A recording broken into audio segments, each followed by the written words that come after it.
They're striking earlier than ever before. I realized that this was going to be a historic event. They're getting stronger. Is there anybody else in there with you? Do you need help? Is there anybody else down here? And they're striking places they've never been. If you're living north of Tornado Alley, sometime in the future, tornadoes will start showing up on your doorstep. Tornadoes are changing. The events of one tragic day will tell us why. A terrifying glimpse of the future that holds the key to saving lives.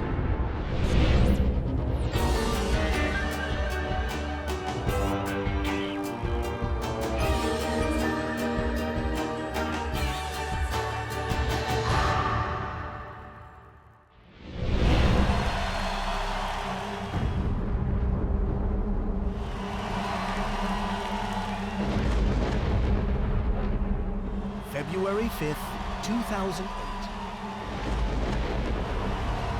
Super Tuesday.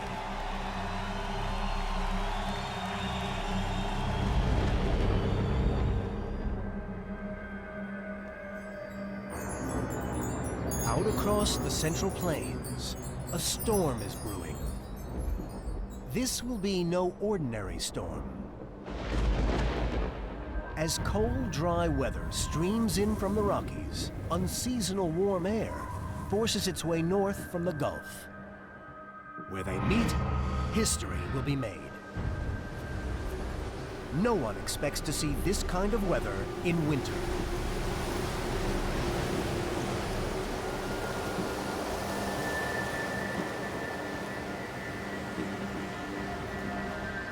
The first sign of trouble arrives late in the morning. Massive thunderstorms are forming in a line over Texas. My initial thoughts were I need to get the word out. It's obvious that we are dealing with a major storm system that will produce widespread dangerous weather and that people are at risk. And by mid-afternoon, the system is beginning to develop the most powerful storms of all. Supercells.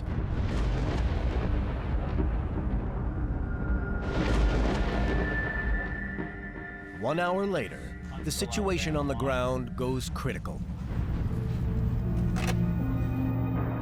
The start of a trail of death and destruction that sees 87 killer tornadoes drop from the skies over Mississippi, Alabama, Arkansas, Kentucky, and Tennessee, wreaking more than $500 million of damage.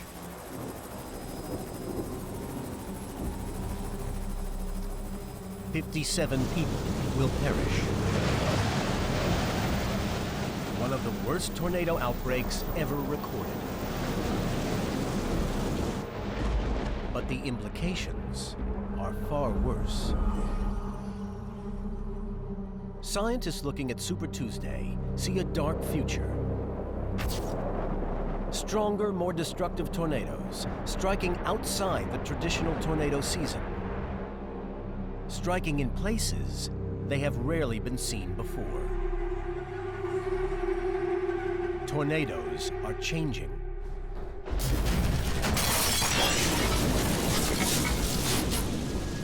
So what exactly is happening? The answers lie in the rubble of Super Tuesday. Solving the mystery of this devastating outbreak is a matter of life and death. The investigators start with the biggest mystery of all. How does a tornado form? From here, they can work backwards and figure out what was different about the storms that gave birth to the tornadoes of Super Tuesday. What they know for sure is that tornadoes form in storms like no others. Hurricanes take days to develop, cover thousands of square miles, and follow a discernible path.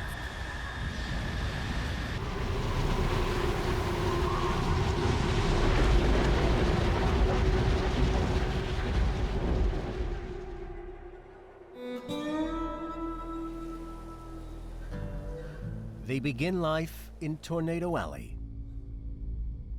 stretching from Texas through Oklahoma, right up to Iowa and Nebraska. Vast and flat, and caught in an atmospheric crossfire between north and south, the weather here has all the right ingredients for twisters, and spring is traditionally tornado season. As winter turns to spring, polar air from the Rockies spills across the plains. It sets off on a collision course with warm, moist air heading north from the Gulf of Mexico. The stage is set. Warm air is light and wants to rise. Cool air is heavy and wants to sink. When the two air masses collide,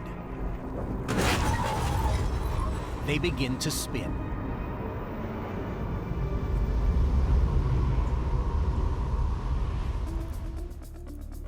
Tornado expert Robin Tanamachi has a simple way to demonstrate what happens next.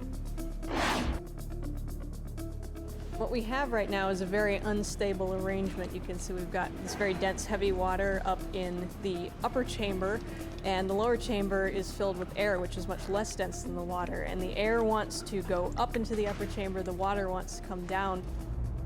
Scale this instability up a few thousand times, and you get vast thunderclouds called supercells, the birthplace of tornadoes.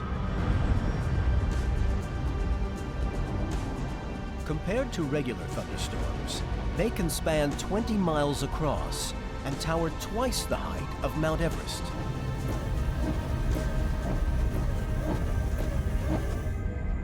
Supercells are the most ferocious of all thunderstorms. But the energy in the storm needs an outlet. The cold air wants to sink, and the warm air wants to rise. In order to restore the balance and release the energy, another ingredient needs to be introduced. You can see some of the air bubbles are kind of traveling up into the upper chamber, but this is a pretty inefficient way to restore the balance to this unbalanced system. And so what I'm going to do is impart a little bit of vorticity to the system by sloshing it around a bit so that now it spins. And now we have a vortex that's formed in the middle, so that now the air is flowing upwards through the center of that vortex into the upper chamber, and the water is flowing downwards into the lower chamber, so that this is a much more efficient way for the system to go back into balance. The imbalance allows the warm and cold air to mix by spinning them together. It's the fastest way for the heavy air to sink down. This spinning is known as wind shear. This is the second vital ingredient for tornadoes. So relatively weak winds at the surface, topped by stronger winds aloft, create this roll, and that is shear.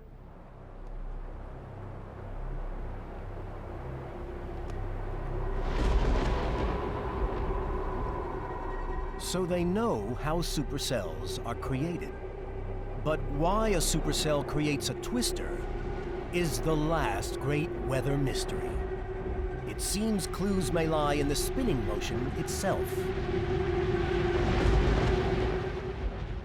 Many researchers who've studied them have sometimes called them accidents of nature because it seems so elusive to figure out what actually went together to cause the tornado at the ground. We know how to get a lot of spin in the thunderstorm, but there are definitely some more complex things going on near the ground. We can have spin taking place on small enough scales that we really aren't able to measure it.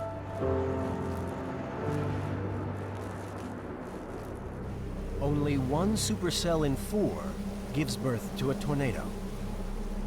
So what makes that one so special?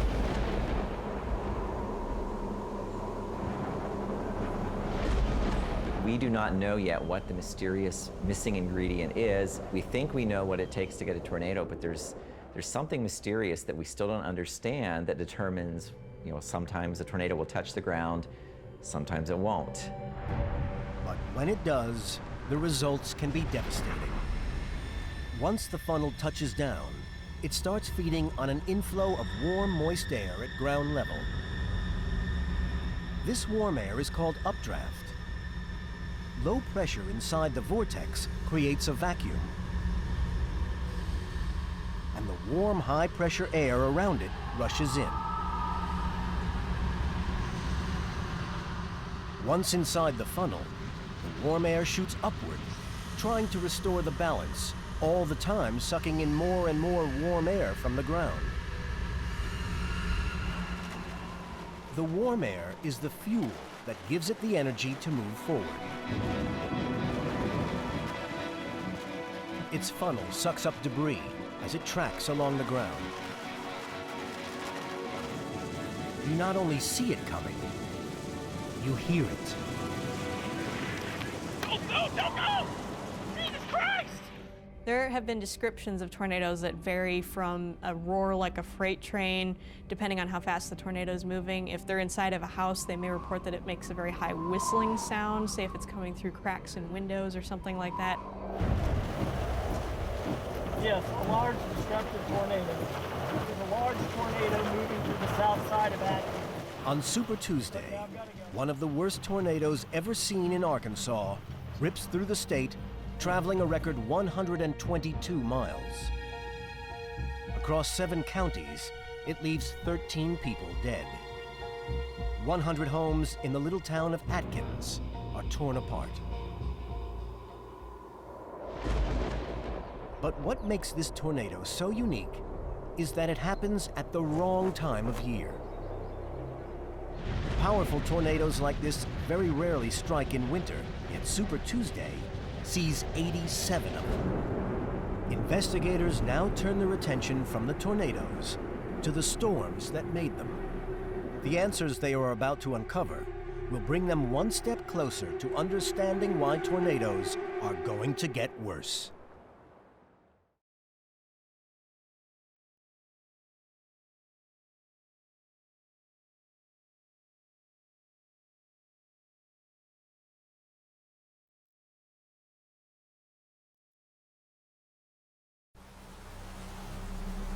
On the 5th of February, 2008, a devastating tornado outbreak claims 57 lives and leaves experts baffled.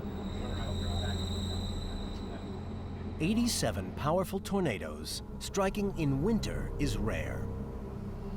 Once I sat back and realized it was only the 5th of February, then I realized that this was going to be a historic event. Freak weather? Or is a pattern emerging? To find out, scientists rework the events leading up to Super Tuesday. One day earlier, and meteorologists at the Storm Prediction Center notice a dangerous wind pattern, one that usually occurs in spring. They are surprised to see warm winds moving north, cool winds heading south. When they meet in Tornado Alley, the chances of tornado formation will be high.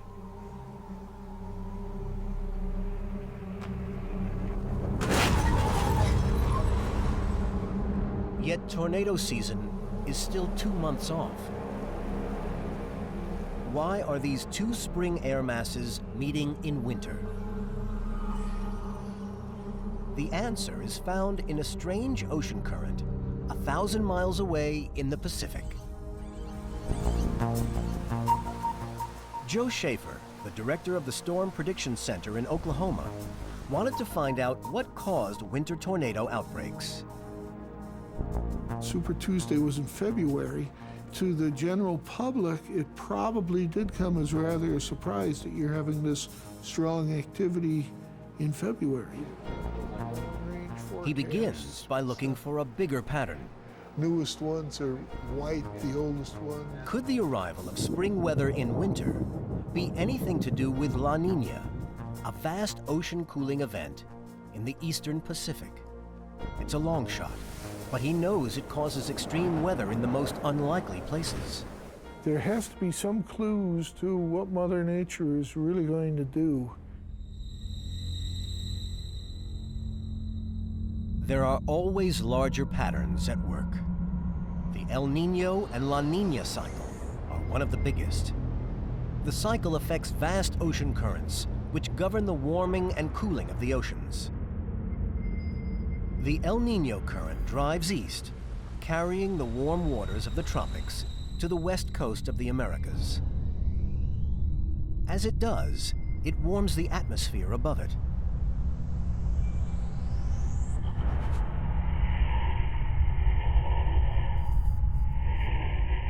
El Nino lasts about a year. The cycle then reverses and the temperatures drop. This reversal is called La Nina. This current carries cooler seas and cooler air above. The cooler seas of a La Nina year are famous for influencing the increased strength of Atlantic hurricanes. But no one had yet proven a link to tornadoes.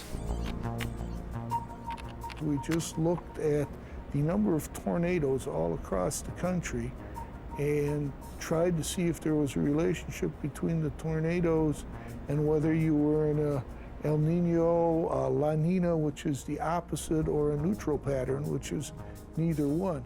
So we looked at those and found absolutely nothing. Other meteorologists were also searching for a link. But weather systems are some of the most intricate patterns known to science.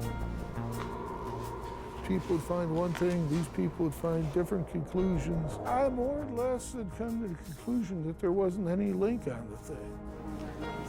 He couldn't believe Super Tuesday was a random event. He was convinced that there was a relationship between events like Super Tuesday and La Nina. You always have the hope that there's some seed out there of truth, or I never would have looked at it in the first place if I really didn't think someplace in my core that there had to be some kind of relationship. One day, Joe and his grad student have a brainstorm. Instead of counting each tornado in each year, they look only at outbreaks, days with 6 tornadoes or more. For the years they study, they find twice as many outbreaks occur in a La Nina year than they do in an El Nino year. This doesn't yet explain why the Super Tuesday outbreak occurs in winter. So they refine their search.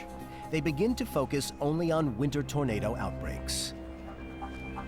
They discover that during a La Nina year, winter tornado outbreaks are likely to be more severe.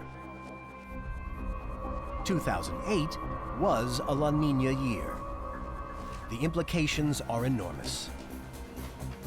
Conclusive proof that the winter outbreak on Super Tuesday is caused by the La Nina effect. It's an incredible breakthrough. The mystery of how deadly winter tornado outbreaks can happen is now solved. They realize that La Nina strengthens the cool winds from the northwest, which intensifies wind shear and creates more violent tornadoes. The breakthrough is a milestone in tornado research. Science is such that if you can actually see the relationship and prove that it exists, then you've made a contribution. A contribution that may help forecasters save lives in the future. But the mysteries behind the Super Tuesday outbreak are far from solved. We know why it happened in winter, but what scientists now need to find out is why are they so unusually powerful?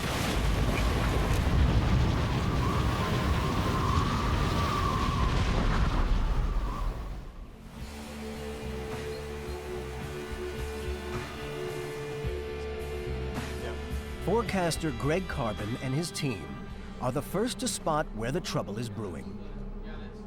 The first watches that were issued across Arkansas were to get the word out that dangerous weather is on the way. Despite the forewarning, despite the watches, and even the tornado warnings that were issued during the event, we still had loss of life. Nothing can prepare them for the destructive power of the tornadoes they are about to see.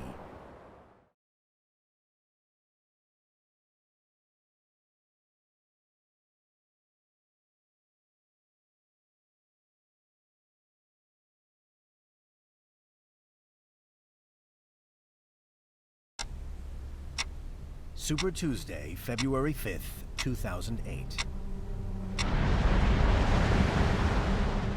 At 5 p.m., a giant tornado descends on Arkansas. 7 counties lie in its path. The power of this monster is about to take everyone by surprise.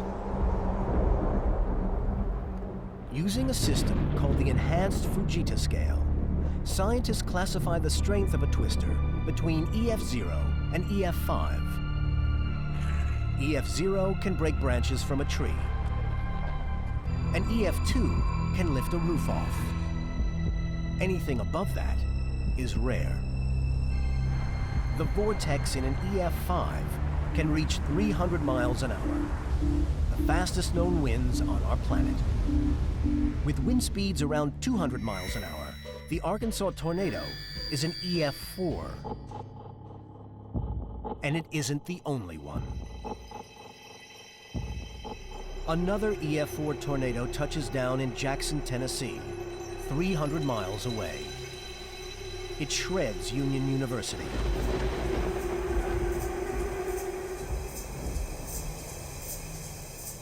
Across Tennessee, 1,000 houses destroyed. 32 people killed. Debris is found 70 miles from where it was lifted. Super Tuesday's 5 EF4 twisters reveal an alarming trend. Stronger tornadoes lasting for longer.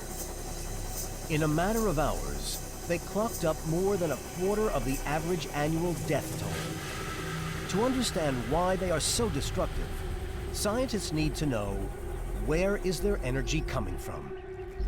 Is it also connected to the powerful ocean current during La Nina?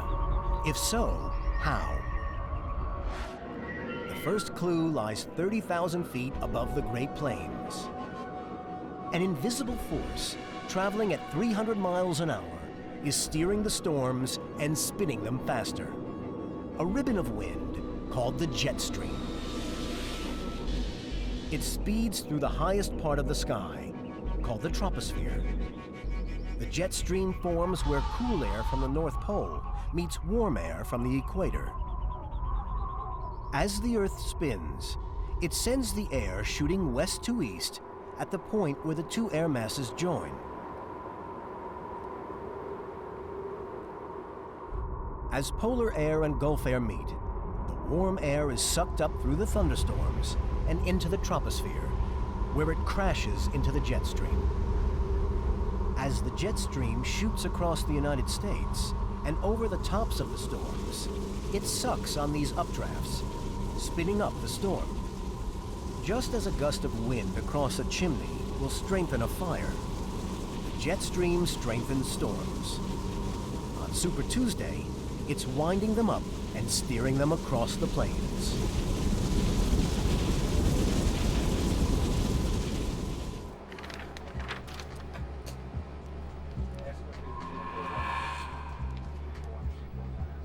Here you come, Ryan. I've got the analysis, and it looks like we're starting to see moisture increase across this area and Q coming up. The watches were up. We knew that this potential existed downstream from Arkansas off to the east. It's not that the cells in Arkansas moved directly into parts of Tennessee or across the Mississippi Valley. We now had new development occurring in parts of Mississippi and Tennessee. And that new development quickly acquired supercell characteristics. And the event began to unfold quite rapidly during the evening hours. By 5:25 that day, the jet stream hurtling across the Midwest was powering up one thundercloud after another. As the monster storms advance on Tornado Alley, some 20 million people are in their sights. When scientists look closer at the events that unfolded on Super Tuesday, they find a compelling piece of evidence that links the strength of the jet stream and the destructive force of the tornadoes to the Pacific Ocean current, La Nina. Because what Dr. Schaefer also discovers is that La Nina not only makes winter tornadoes more likely, it also makes them more powerful. During La Nina, cooler temperatures in the eastern Pacific create stronger easterly winds that make the jet stream flow faster. A faster jet stream spawns stronger tornadoes. They spin faster and track on the ground for longer. The result is more destruction.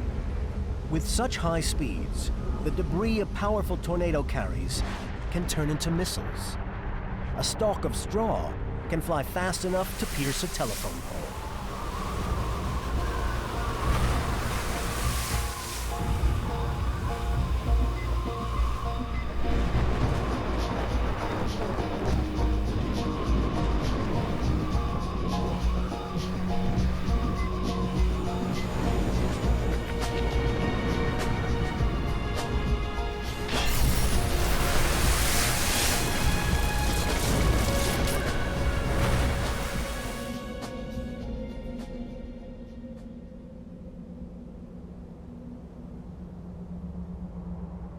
Just hit us. It just blew all the glass out and swooped us up in the air, and next thing I know, we were flipping and flying and landed over here.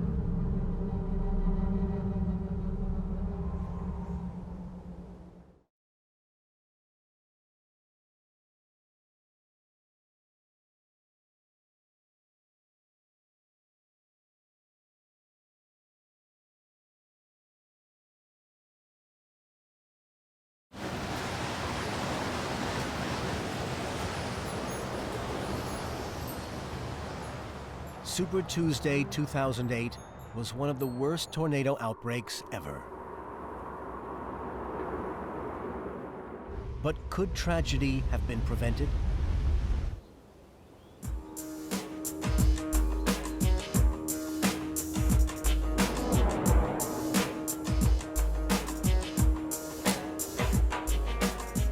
Doug Forsyth at the National Severe Storms Lab in Oklahoma has just set up a new kind of early warning radar station using technology developed by the military. Phased array radar. Traditional radar starts scanning at the bottom of a storm. By the time it gets to the top, the bottom has changed. Too slow to catch every detail of a tornado forming. But phased array radar uses multiple beams that scan in rapid succession. To improve our lead times, we need to scan faster. With a phased array, if I can do that in less than a minute, then on the second minute, I'm already issuing the warning. So I've already increased my lead time by about four minutes. We're now getting about 13-minute lead time, which is a pretty good lead time, but we'd really like to extend that. Phased array radar is a 2-for-1 gift. It could be the tool that leads researchers to cracking tornado genesis. And it gives forecasters more time to issue warnings. On Super Tuesday, this could have saved lives. Robin Tanamachi's team now includes a truck with phased array radar. Instead of waiting for storms to hit Doug's radar station, they can go and seek them out. We in our radar research group feel like we're on the cutting edge using this brand new phased array technology. You get a more detailed picture of the evolution of the storm. You can watch it evolve in much greater detail. But so far this season, that elusive tornado formation has escaped them. But buried in the data, they have discovered something just as important. When you get a new data set and you bring it into the computer model and you start studying it, it's kind of like drinking from a fire hose. Your mind just goes off trying to think of all kinds of different things that you can do with this data set and different ways that you can analyze it and visualize it.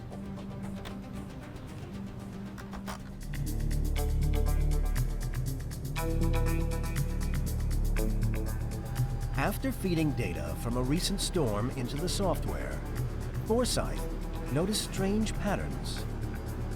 We're seeing changes go on in the storm that we've never seen before. There's some waves moving through the storm that I don't think the meteorologists knew existed, because you can't see them when you're taking snapshots between 4 and 6 minutes. You just don't see those things happening. The brown mass is the storm. The new elements the radar reveals might just be the trigger for the tornadoes, like these waves that seem to ripple through the supercell.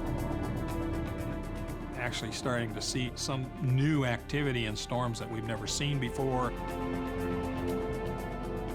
If they can detect the waves long enough before a twister is born, they could gain life-saving minutes.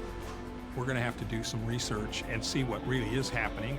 I think we'll put it together over the next few years and make some headway into making better warnings and at least understanding possibly this tornado genesis. Early warnings will save lives. Buried in the rubble of Super Tuesday lies another life-saving clue. Over 1,000 homes are destroyed on Super Tuesday. Research into new building design shows these losses could be avoided.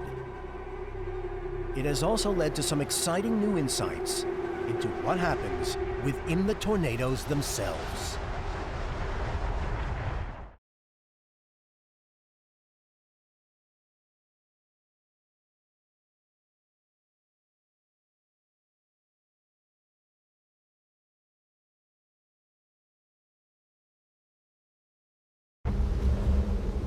Investigators combing through the rubble of Super Tuesday discover a frightening truth. Tornadoes are getting more powerful. Is there anything we can do to protect ourselves?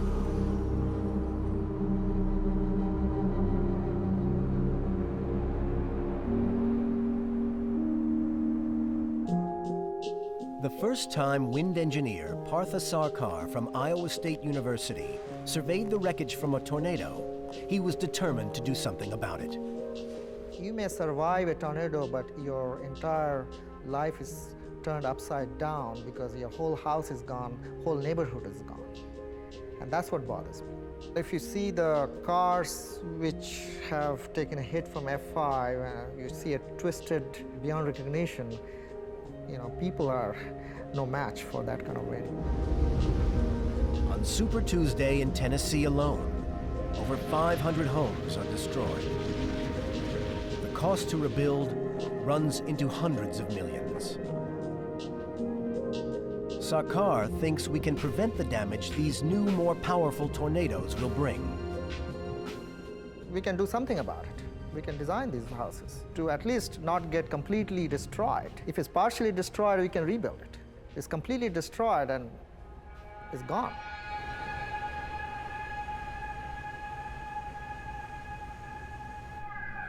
In order to figure out how to protect a building, he has to know exactly what the winds are doing inside a powerful tornado. To do that, he has to make himself one. He contacts tornado expert Bill Gallus. It was probably a phone call I'll never forget. Partha wanted to design the first wind tunnel that would create a moving tornado, and wanted to discuss what ways might we use to create a moving tornado simulator. This is the result of their collaboration. A twister in a can, 18 feet across and 11 feet high, suspended over a model target. The largest and most realistic tornado simulator ever constructed. It can recreate the same kind of tornadoes that struck on Super Tuesday, from EF1 to the more powerful EF5. It's the only simulator that can accurately measure how the wind loads of a moving tornado affect different kinds of structures. Once they had the large simulator done and had to throw on the power switch, I think there were a lot of people waiting there and scared to death at what would happen.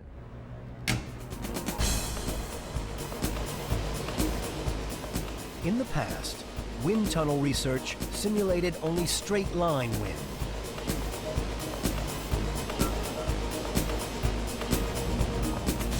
This machine reveals how the circular wind of a tornado can literally pull the roof off a house like a corkscrew. New building design will now incorporate ways to prevent this. Every time I switch on the tornado, I feel good about it. But this is not the only insight the machine revealed. In order for the simulator to create a tornado, they add a significant amount of downdraft. Could this be one of the elusive ingredients needed to form a real tornado? The team looked closer. Downdraft is a fast current of air passing down through the center of a rotating storm. We don't yet know how downdraft is created, only that it concentrates the storm's rotation by drawing it inward.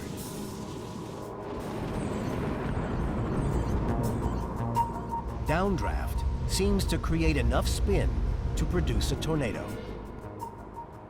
It's possible that tornadoes are created in many different ways, but it seems that this particular idea of getting a downdraft that descends toward the ground, almost in the shape of a circle, should be something that really does lead to tornadoes.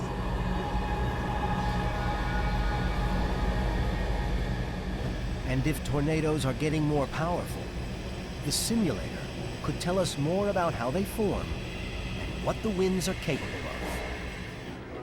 of. But right now, scientists have a more urgent mystery to solve. It seems something else is happening to tornadoes. They're not only getting more powerful, they're not only striking outside tornado season, they're now striking outside Tornado Alley.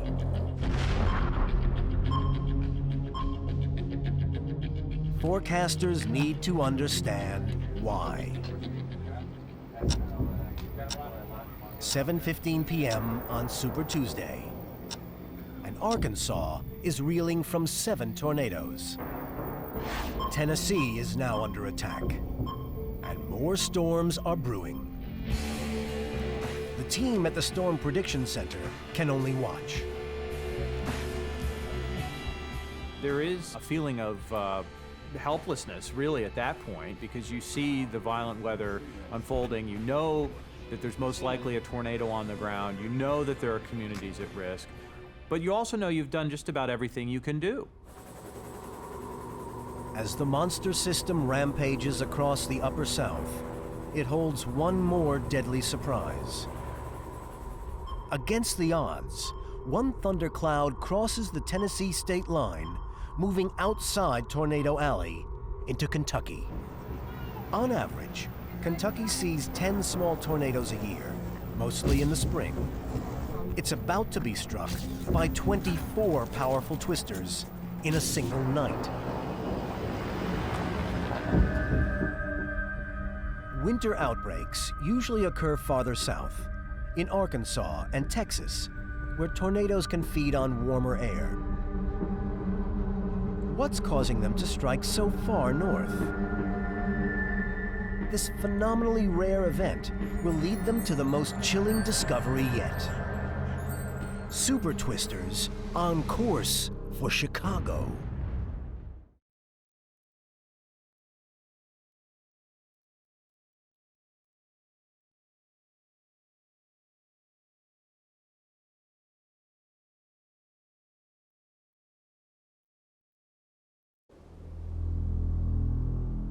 The Super Tuesday tornado outbreak has shown that more powerful tornadoes are now striking outside their usual season. The culprit is La Nina. Its cooling effect at sea speeds up the jet stream winds over land, making winter storms spin even faster.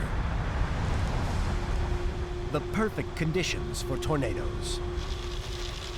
But there's one last mystery. Why are tornadoes now striking further north, outside of Tornado Alley? Again, the clues lie in the events of that tragic day. 7:35 p.m. Super Tuesday. Hey, we can see the contact point on that one. There's contact on the ground. There's debris. Kentucky is about to be terrorized by the first of 24 twisters. A state usually considered too far north to see this many.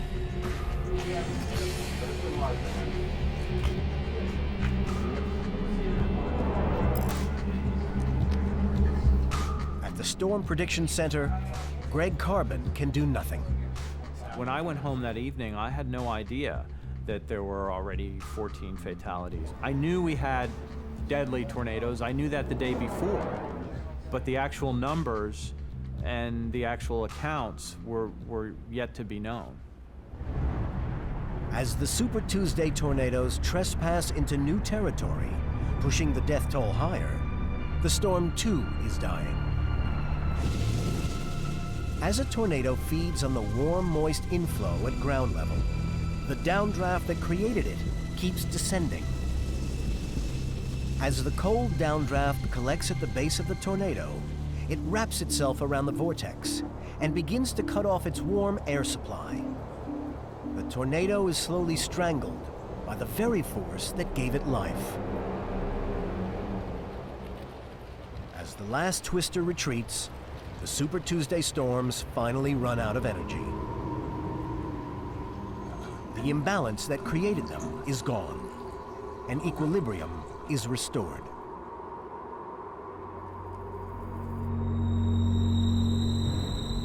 But what caused the tornadoes to cross state lines? What gave them the power to move so far north, into places they are least expected?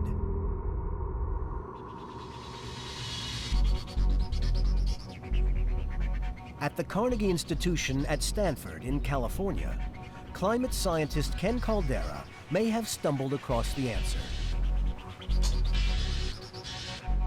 Caldera is studying the jet stream in the hope of harnessing its power. If we could somehow tap into this energy, it would be really incredible resource for civilization.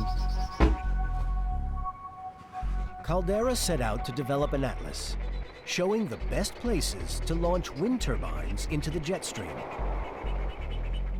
As he charted the position of the jet stream from year to year, he noticed something alarming.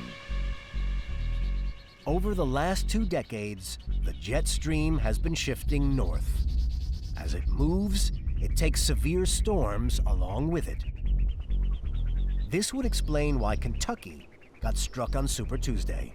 The jet streams act as storm tracks. They guide storms and also affect where storms are created. And so where tornadoes used to be something that was primarily of the southern areas, now we're seeing tornadoes further and further north. But what pushes the jet stream north? For the answer, Caldera looks south. For the last 2 decades, temperatures around the equator have steadily risen. The jet stream is the boundary between tropical air and polar air. As the warm air mass around the equator expands, the polar air mass contracts. As a result, the jet stream is pushed further north. What are the odds that global warming caused Kentucky's freak outbreak? You could think of weather as a chaotic system, a little bit like rolling dice. In the natural climate, we're rolling the dice, and every once in a while it comes up snake eyes, double ones. And you could think of climate change as loading the dice, where you should expect more snake eyes, more storms like this occurring further to the north as global warming continues. If you're living north of Tornado Alley, but you don't get any tornadoes now, you should be worried that sometime in the future, tornadoes will start showing up on your doorstep. The jet stream is moving north over 1 mile per year. Before long, Chicago could mark the center of Tornado Alley. Scientists calculate that if a big twister tore through the city of Chicago, it could do $40 billion worth of damage and potentially kill 45,000 people. Understanding what caused the tragic events of Super Tuesday 2008 has enabled science to predict that there is worse to come. The groundbreaking discoveries about La Nina and the jet stream will go down in meteorological history. The key, I think, for us is to not get frustrated, but to learn from these experiences and to take from them a better understanding in trying to help predict significant events in the future. One of those significant events could be the ultimate nightmare. A super twister slamming Chicago. But by the time it strikes, we may be ready by cracking the mystery of how tornadoes form, buying enough time to warn victims of danger, and designing buildings to withstand the worst. Science could be the silver lining inside the darkest cloud.